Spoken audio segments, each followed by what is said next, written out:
கண்டிப்பா நிறைய பேருக்கு தெரிஞ்சிருக்காதுன்னு நினைக்கிறேன், கேளுங்க. 94 வயசுல ஒரு பெரியவர் அவர் தங்கி இருந்த வீட்டை காலி பண்ண சொல்லி அவர் ஹவுஸ் ஓனர் சொல்லிட்டாரு.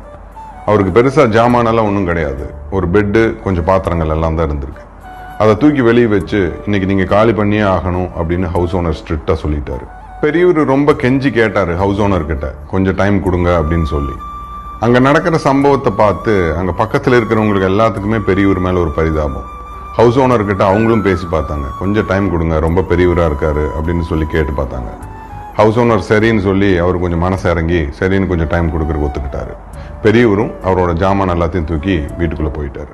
இந்த மாதிரி வீட்டில் இருக்கிற ஜாமான் எல்லாம் தூக்கி வெளியே போட்டு காலி பண்ணணும் அப்படின்னு சொல்லும் போது ஒரு பரபரப்பு கிரியேட் ஆகும். அந்த மாதிரி தான் அங்கேயும் பரபரப்பு கிரியேட் ஆச்சு. நிறைய பேர் நின்று பார்த்துட்டு இருந்தாங்க. அந்த கூட்டத்துல ஒரு பத்திரிகை ரிப்போர்ட்டரும் இருந்தாரு. நடந்த எல்லாத்தையும் அவர் பார்த்துட்டு இருந்தாரு. இந்த சம்பவத்தை